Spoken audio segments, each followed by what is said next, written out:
Hello, everyone, and welcome to another edition of Life on Par, the podcast where we bring you interesting careers and unique fields that you may not have heard about. I am Karen Everett, your host. But before we get started to meet today's guest, I would like to remind you to please like, share, and subscribe to all of our social media outlets. Let's meet our guest for today, Shemar Allen from Allen Lux Studios. Hello, Shamar. How are you today? Hey, I'm doing pretty well. How are you, Karen? That's good. I am doing just fine. Good, So good. tell me about where we are. What do you do? What's going on? What's interesting about your career? So, firstly, thank you for having me on. We've been working with you all for a while, and I'll get into that with you all in a second. But it's an honor to be here just to have a conversation with you. All right. Thank you. So, audience, I am Shemar Allen of Allen Lux Studios, and we have three pillars to our brand. So Allen Lux Studios is the parent company, and it is media production. So we do a lot of event photography, event videography. Excuse me, we do photo shoots, headshots, and things like that. And then also our second pillar is Charlotte Podcast Studio, where we film podcasts, we do short form content, and we have a content creator space. So that's where we are right now. In this space, we have about 7 different sets, customizable. You can brand it out in your brand colors, customize it to whatever it is that you want. So even though multiple people shoot in here and they shoot on the same set, that will not be the same set because you can customize it to you and your look. And then our third pillar is what we call Art Box Charlotte, and that is the venue space for creatives. So we do small, intimate events. We've done listening parties here, tiny desk recordings, book signings, baby showers, and birthday parties. Nice. So that's quite a bit that's added on since we first started working together. Yes, yes. So we kind of started out together. And I think it was like our first podcast, and you guys were just starting. That's right. And we worked together. So it has added on quite a bit since then. That's right. That's right. That is amazing. We love it. We love it. And glad to know that we were here when you first started, and we were kind of like your little test kids. That's right. From the ground up. That's right. And then here we are now to interview you and what you do, which I always found very interesting. So how did you get into this field? So it started way back in 19. Way back, way back. So when I was in high school, I took one of my electives was photography, and that was for film, right? So we had the dark room, and after we took our pictures, we would go in the dark room. We would process the negatives, and then we would actually process the portrait onto the paper. And I was always fascinated with it. I always enjoyed it from that class. So that's what that seed was that was planted. Like, okay, photography could be a thing, Okay. So is this a hobby or is this your main job? Tell me a little bit about that. So even though it sparked the interest back then, I never thought of it as a career. Okay. Right. Because being from Charlotte, we are number 2 in banking, have been number 2 since I have been little. So I always knew I'm going into banking, Okay. So I'll go to college. I got my degree in economics and finance. It was just fast track into the banking world. And then climbing the corporate ladder, I'm like, okay. And just being very candid, I felt like there was a ceiling. I was getting high, but it's like, okay, I think it's only so far that I could possibly go. And then I wanted to tap into photography. My mom became an empty nester because I'm the baby. So when I went off to college, she just took up photography as a hobby. And then all of her friends wanted her to do their photos and stuff. They wasn't paying her. I said, no. We're going to do a business. That sounds like a good thing. Yes. Absolutely. Yes. So that's when the mindset shifted and said, hey, okay, I actually can do this as a business. So I was in Dallas at that time, and I just moved back to Charlotte to start the business because I felt like coming back home with my personal network here, those were going to be the first clients. Correct. Right. So came here, took classes to hone my skills, and then started a business, and ended up be 10 years in about 4 or 5 months. Yeah. That is amazing. So basically a hobby that you took and turned into a business with 3 pillars and a brick and mortar. Yes. That is very good. That is amazing. So tell me, what is a difficult part of your day? What is a day in the life of Shamar at Allen Lux Studios like? Whew, we can talk about today. I don't need to ask you about the banking because I know that. Let's right, push right, that yeah. aside. Exactly. But what is a day in the life of Shemar Lux Studios like? So today, in and of itself, there was this morning. I got in here at 7 a.m. responding to emails, responding to text messages because everybody doesn't keep the same schedule I do. Correct. However, I have to cut everything off at a certain time, right? So now catch up on emails, catch up on text messages. That was 7 a.m. Get that coffee. That's very important. That's important. That's important. And set up for a photo shoot. That was at 11 o'clock. So it was a mom and son. They were the Grinch for Christmas. So we did that photo shoot. Right after that, we had a studio tour. A potential client wanted to come in and see the wanted to see the studio space. And then right after that, we had another photo shoot. And this was 5 little girls. I think I saw those 5 little girls running out screaming when I walked in. Excuse me.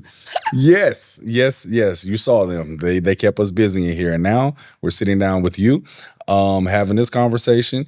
Right after this one, we have another podcast. So you have another. Okay. Yes. So we need to keep on schedule. Chop, chop, chop. Okay. Right. So right after that, do that podcast and then head home, probably get dinner. And then I have to edit the photos because we're known for a quick turnaround. Okay. So those photos from today, they're going to get done this evening. Okay. And so is that you doing it? Do you have a staff? What part do you take and who helps you? I do everything. I ain't got nobody. Just kidding. So, I think you are because the person behind the camera. Yeah, so we have a studio manager that is Tay Harris.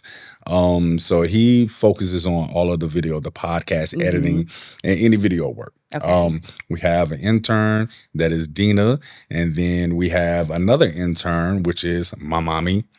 So they do photos and then I edit them.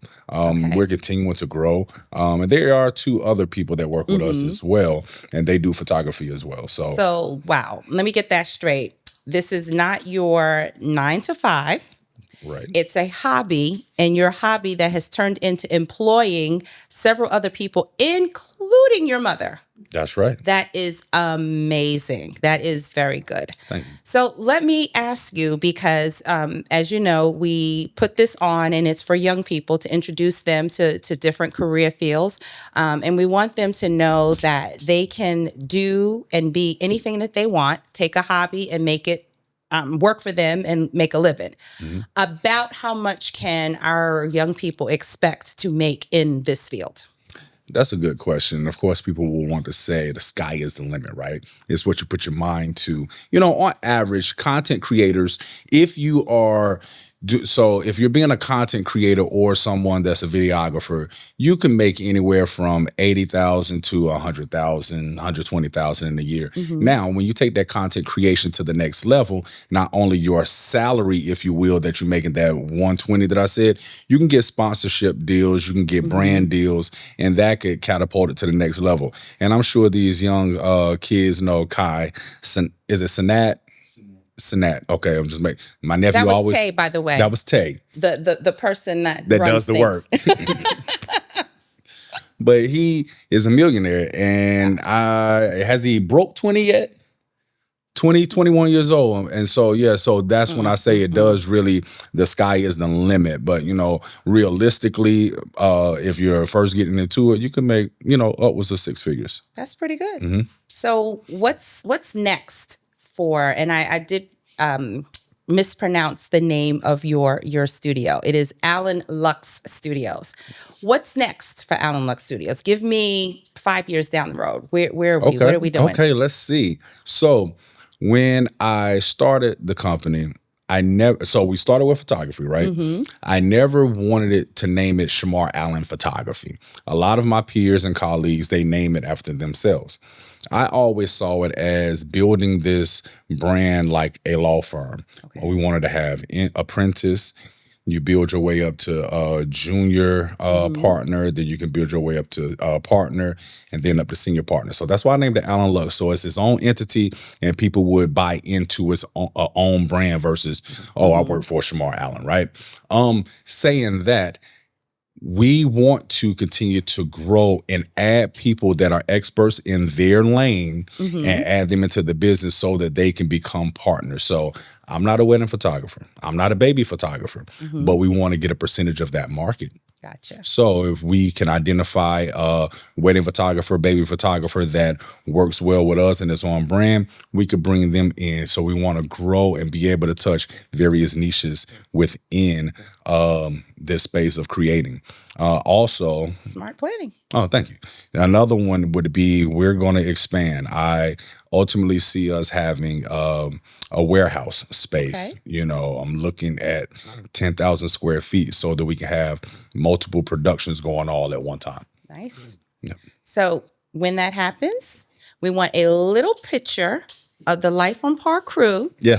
up on the board, kind of like when you open a business and you take that first dollar and you That's put it right. up on the wall. We want a little picture of Life on Par, post it up on the We'll wall. put it there. Yes. And we will still be rocking with you, I'm sure. This has been amazing. So tell me, let's get the young people just a tiny little blueprint and give them some tips on how to, and maybe not just this career, but give them some tips on how to take their passions, their hobbies, and grow it to a moneymaker. Okay, good question. So I think that young people should focus on figuring out what they enjoy, right? Explore different things. Because oftentimes, you know, our parents, oh, you picked that up and then you quit it, you know. So I get it from a parent. We're not talking about you, Mom. We're not talking about you. I get it from a parent's perspective of investing money into certain things and the kid is going to put it down. You know, there's other ways of helping them explore. So I'm kind of talking to the parents first and then I get back to the, you know, the kids. So, you know, there's other ways of helping them explore without having to put a lot of investment in it, but allow room for that exploration. And for the students and kids, make sure that you explore. And if you like it, then keep going with it. And one thing that I do know is that you have to, once you find that thing, let's say you know what that is, you need to take it serious. And Product of Black history. That's right. A product of Black history. But you should take it serious and learn as much as you possibly can about it. You know, find other people that are already in that field. Mentorship is important because that's like the cheat code. They will help you, you know, navigate through that space. Okay. All right. I love it. Before we move to our next little question segment, is there anything else that you want to share about the studio, yourself, the business that we did not touch on? Just really quickly, I think, you know, I want to talk to, and I'm talking to you, all you creatives, you young minds that just love art, right? So we have our kids that go to sports camps and things like that. They're athletes and everything. You all matter to this in art in the creative world, right? Because you cannot have earth without art, because earth without art is just Vanilla, boring. Yeah. So, and that's one thing too, just back to your other question. I have already written a curriculum for a boot camp, if you will, or summer camp for photography and video creation. I am actively working on grants and everything, and I definitely want to be able to start hosting that every single summer for those creatives to have an outlet to create. So, yeah. Well, we'll make sure and we get your information and find out how our audience can apply. So we will definitely get that information out. Thank you so much. So the next little set of questions is called our fast round. Okay. And we just want to throw some questions at you. And the first answer that comes up, just let it rip. All right. Okay. What's your guilty pleasure that you like to indulge in when you're not working? Sushi. Okay, and I'm not allowed to ask questions about these, but off camera I will. If you could have any superpower, what would it be and why? First thing that you said, say first thing. So first thing that came to mind was I want to be able to read minds, but I want to fly too. So. Okay. I did say why, but I'm gonna let that go. What song or artist are you currently listening to? So, Coming Home, Usher, that album is on complete rotation. Okay. All right. And last one. What's the one app that you cannot live without? Google Calendar. That is my Google life. Calendar. Okay. All right. Well, Shamar, I want to say thank you so much for sharing with us today. We really appreciated learning about you, and hopefully some of our audience, if you've heard something here today that sparked your interest, that is exactly the goal. That is why we're here. And please reach out. Charlotte, no, we're not in Charlotte. We're in Concord. North Carolina. And reach out. This is a wonderful studio. I'm sitting here looking around. There's a lot to be done. And please come out and visit Shamar. And one last question. How's your golf game? Now, I did that in school too. That was like 7th grade, but No, not good. you got to work on it. Okay, so the last part of our podcast today, we have a golf pro, Miss Raina Pozo, and she is sharing some tips and some quick things. So maybe you could pick up something and we can get some clubs and get out on the course and try. Sounds like a plan. Shamar, I want to thank you for allowing Life on Par to come out here and interview you today in your studio setting. Absolutely, and I appreciate you all coming here. It was a great conversation, and thank you for having me on. Wonderful. Thank you. We'll see you next time for our next recording. That's right. Well, thank you so much. And this concludes this episode of Life on Par.